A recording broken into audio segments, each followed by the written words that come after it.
Cyril Palais Gramner, Palais Louis, chers amis, bonjour. Nous sommes le lundi 6 novembre 2023. Il est presque 10 heures. Quelques news de l'Arménie, de l'Artsakh et de la diaspora arménienne.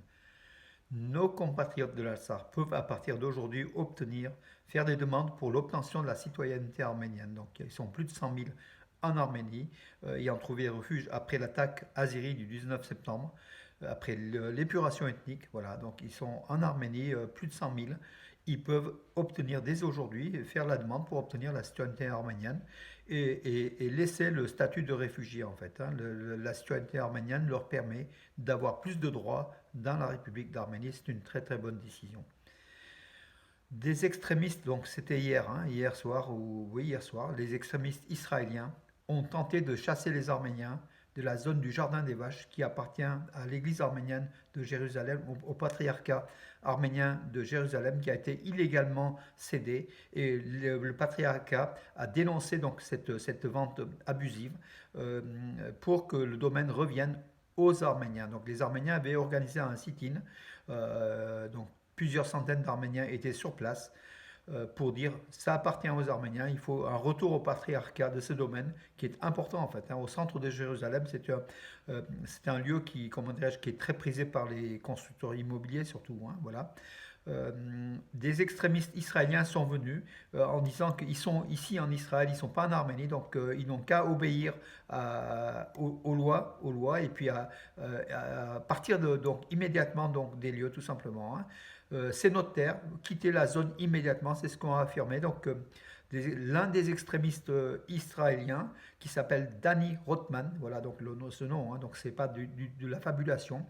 C'est aussi cela Israël. L'extrémisme israélien est aussi là, peut-être des proches de Netanyahou. Voilà. Sachant que le peuple israélien n'est pas majoritairement pour cela, mais en tout cas, ceux-là, ils agissent au nom d'Israël et ils font beaucoup, beaucoup de mal par cet extrémisme anti-chrétien, anti-arménien, anti-religieux, même anti-tout, tout simplement.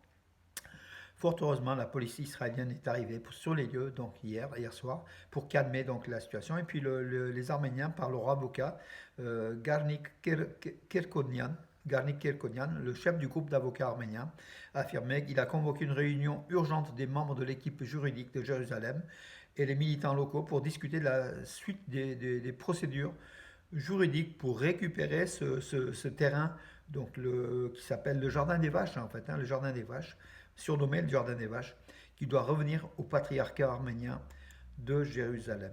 Voilà une bonne chose. Déclaration du groupe d'avocats aussi au sujet du mandat parlementaire de Levon Kocharian. Aujourd'hui, le groupe d'avocats du fils du deuxième président de l'Arménie, donc du fils de Robert Kocharian, Levon Kocharian, le mari de la chanteuse Sirouchou, qui est emprisonné suite à des manifestations donc, de l'opposition où peut-être Levon Kocharian, en tout cas l'opposition a donné donc une violence particulière contre les policiers. Il a été emprisonné pour justement comment dire, trouble à l'ordre public, je crois, et puis divers éléments. Aujourd'hui, il est toujours en prison, donc en attendant son procès. Les avocats, par le fait de le faire passer en tant que parlementaire du groupe, je pense, du groupe Hayastan Arménie, enfin du bloc Arménie, ils veulent lui donner l'immunité parlementaire pour le faire sortir de prison. Voilà, c'est une façon de contourner donc les choses. On ne sait pas s'ils vont arriver. En tout cas, aujourd'hui, ils vont présenter donc la demande à la justice arménienne. Si elle était acceptée, donc Levon Kocharian serait libéré. Voilà. Les familles des soldats de Pérus tués au Karabakh recevront de la Russie une aide d'un montant d'1 million de roubles. Donc, en fait, c'était des soldats suite au déclenchement de la guerre éclair du 19 septembre. C'était le 20 septembre. Ils ont été tués. Je crois qu'ils étaient au nombre de 6 dans leur véhicule par des tirs azéris qui ont volontairement liquidé ces soldats russes qui, semble-t-il, avaient filmé des faits d'exactions, des faits de crimes de guerre. Et donc ils sont tombés dans un guet-apens azéri. Ils ont été liquidés et puis dedans il y avait le vice-responsable des forces russes en Artsakh, en fait, les forces de Pérus en Artsakh. Voilà, Aliyev a promis une enquête et puis il avait même promis de dédommager les familles des victimes pour essayer d'étouffer l'affaire avec Moscou, avec Poutine. Il avait appelé Poutine pour s'en excuser. Voilà, aujourd'hui donc un groupe politique donc en Russie, c'est le chef du parti démocrate russe, Leonid Chitsky, qui affirme que les familles doivent être indemnisées donc, à hauteur de 1 million de roubles de fonds, du fonds russe pour la paix, donc chaque famille. Euh, c'est l'Azerbaïdjan qui devrait logiquement aussi payer, hein. Donc voilà, donc on essaye d'étouffer l'affaire de cette bavure, pas une bavure en fait, hein. Ils ont été tués volontairement par les soldats azéris parce qu'ils avaient des documents accablants des crimes de guerre commis par les soldats russes contre la population arménienne civile ou militaire en Artsakh. D'ailleurs, on a eu quelques vidéos de cela. Il y a eu des crimes de guerre. Il y en a eu d'autres aussi, hein, dans la région de Syunik. Donc c'était en septembre 2022. On a vu 6 soldats arméniens capturés et liquidés froidement par des commandos donc turco-azéris, peut-être des Turcs, hein, aussi, voilà. On a les vidéos, on a tous les éléments. Ça a été soumis à la CIDH, donc aux droits de l'homme de l'Europe, en fait, hein, la Cour internationale des droits de l'homme. Jusqu'à présent, on attend toujours des sanctions de l'Azerbaïdjan, hein. Voilà, toujours pareil, hein, l'Azerbaïdjan, on ne sait pas comment l'Azerbaïdjan passe à travers les mailles des filets, tout simplement peut-être en payant aussi, en soudoyant, comme les Turco-Azéris savent le faire à coup de bakchiche.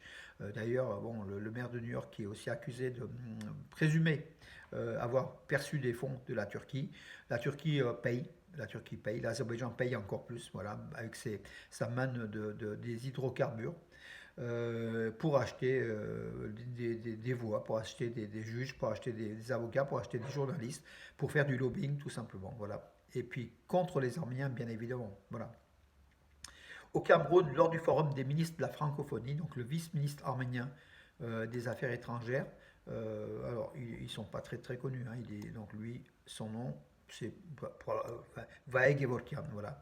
Au 44e forum des ministres de la francophonie qui se tenait le 4 et 5 novembre au Cameroun, il a évoqué le cas, donc le cas des Arméniens chassés du Haut-Karabakh et leur droit, le droit de la population du Haut-Karabakh à retourner sur leur terre et puis à garantir leurs droits et leur sécurité tout simplement, hein.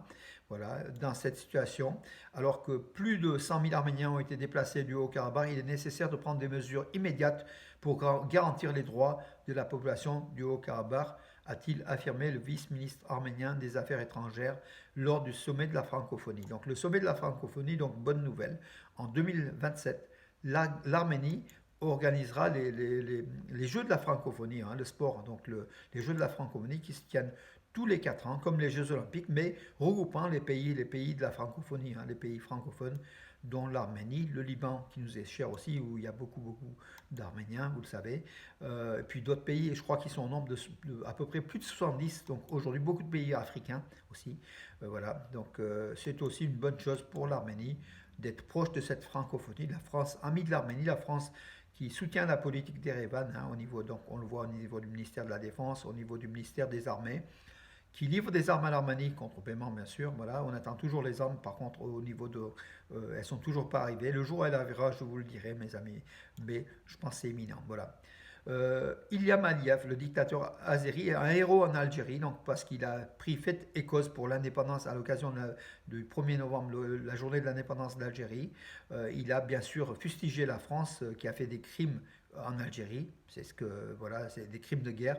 C'est ce qu'Aliyev a déclaré en oubliant que lui, il a fait aussi des crimes de guerre contre les Arméniens, en oubliant que ses partenaires et lui ont quand même contribué au premier génocide du XXe siècle, au génocide de 1,5 million d'Arméniens. Donc au lieu de donner des leçons aux Algériens, Aliyev ferait mieux de voir son armée, lui-même qui est un dictateur sanguinaire, hein, donc voilà, qui exhibe les trophées de militaires sanguignolants avec des crânes, des casques à Bakou pour dire il a gagné la guerre de 44 jours en Artsakh alors qu'il a été aidé par la Turquie, par le Pakistan, par des mercenaires djihadistes, des islamistes et toute la clique donc islamiste qui était derrière lui, qui était payée des mercenaires.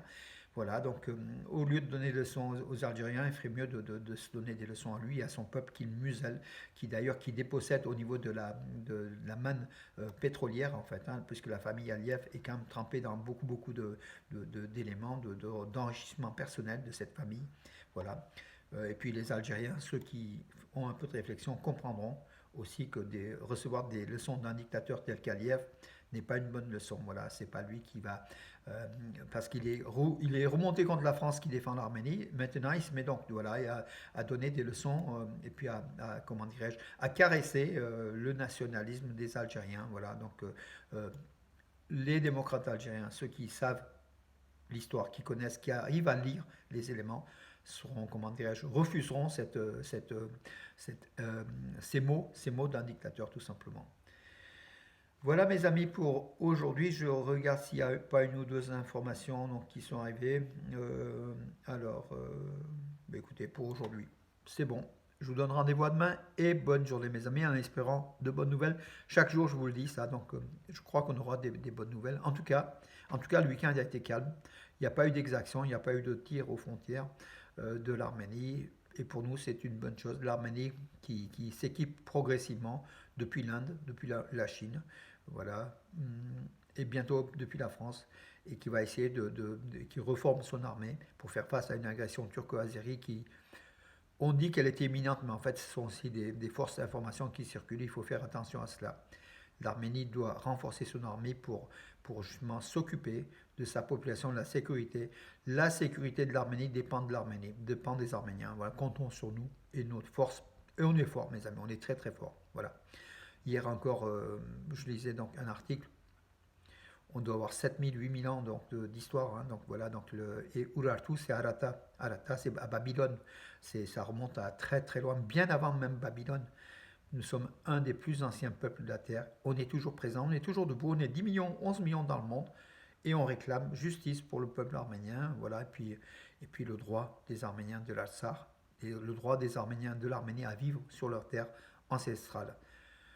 Tout simplement, mes amis, sur ce, bonne journée et à demain.